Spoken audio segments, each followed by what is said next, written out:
Hey everyone, so I just finished a workout on my microformer and I wanted to come on and demo some arm hacks I've been doing on here the past few days. So one of the main limitations people have been talking about with this machine is that it doesn't have cables, it doesn't have straps, so it limits a lot of the arm moves you can do. So I wanted to come up with something to kind of mimic how you would do arms on an M2, on an M3, on another Legree machine here with the micro. So just wanted to demo them for you. So what you're gonna need is some sort of long exercise band. I got this one on Amazon. If anyone wants to get the link to this, DM me, I can send it to you.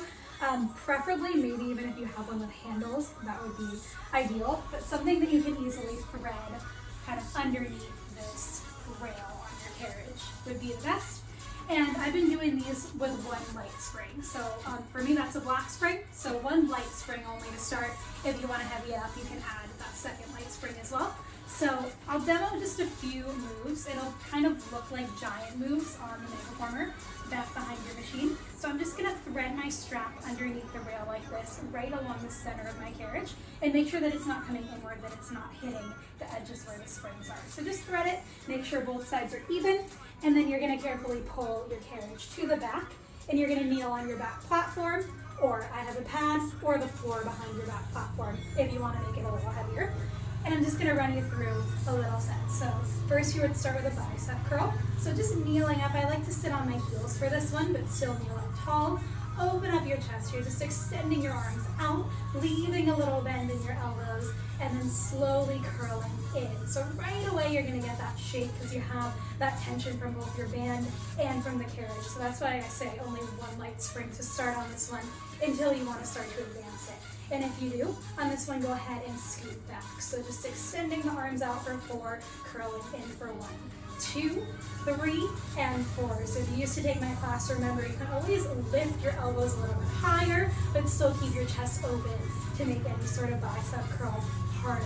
Now in 10, I'm gonna take you into a sexy back. I'll show you a few variations for this one. In 5, in 4, in 3, 2, hinge forward, elbows coming to your sides. You're gonna extend your arms back to straight, and then bend at the elbows, control it, stomping your hands right over your quads. Now on this one, make sure that you're not rounding your back, that you're not slouching forward. Your chest stays open, gaze stays towards that front platform, just extending out, controlling it in. Notice how my elbows don't move, just like a tricep kick back here. So if you're newer to this, you're gonna wanna stay kneeling for this one. If you want to advance it, you can take it into a giant variation right here, standing up, kicking your arms back, bending at the elbows, resisting it in. If you wanna make it lighter, you walk forward.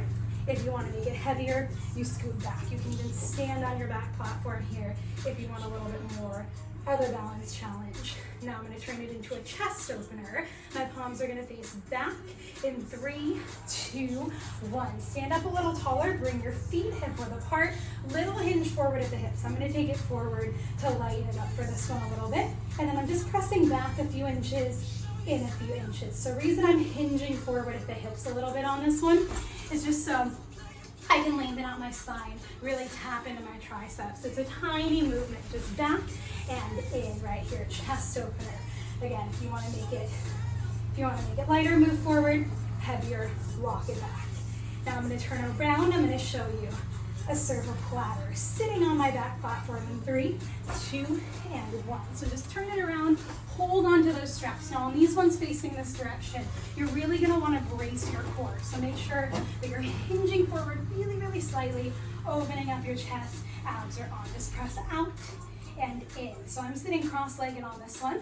If I wanna make it a little bit harder, I'm gonna brace my core, take my feet to the floor, and sit back, opening up my chest, engaging those abs a little bit hardest. You can even sit back in this boat position here, lifting up your heels, lift and lower, making sure that your elbows never come behind your rib cage wherever you are. So this movement stays out in front of you. You're working your chest, your shoulders, your biceps. Now I'm gonna take it into a shoulder press. Coming up in 5, 4, crossing your legs, 3, 2, 1. So I like to do this one cross-legged, opening my arms up to goal pose, pressing up over my head, control it down and out. Now on this one, you're gonna feel a lot of resistance back from the carriage, so make sure you're hinging slightly forward. Again, bracing your core. If you don't feel comfortable with this one, do it with weights. Just pressing up for 4, controlling open for 1. 2, stopping your elbows at the shoulders. 3 and 4. So wherever you are, we're not leaning back into this one. We're not letting our carriage tug us away. Again, you're engaging your abs, hinging slightly forward, but keeping your chest open, just pressing up and down. Now, last one I want to show you here, actually last 2, some tailbone moves. So we can do tailbone biceps if you want to vary those bicep curls a little bit, just curling in and out. So this is your easier variation. You've got your feet on the floor, you're hinging slightly back. Harder variation here, you can lift up the heels, curl in, out with control. 2, 3, and 4. Last one here, your tailbone angel. So this one's a combo move on your arms, on your abs as well. Right here, you're gonna bring your feet to tabletop, opening and closing. I need to move out from the wall a little bit here, but opening and closing. Try to go a little bit further back than I am. If you need to make it easier, you can just place your feet either on the floor or you can place them down on this rail as long as your carriage isn't coming all the way into your toes. So, arm hacks right there. I hope this helps you guys out. Again, make sure that you have a reliable band here, one that you know is sturdy, that it's not gonna snap, and you should be able to do most of those moves. Let me know if you guys have any questions. Have a great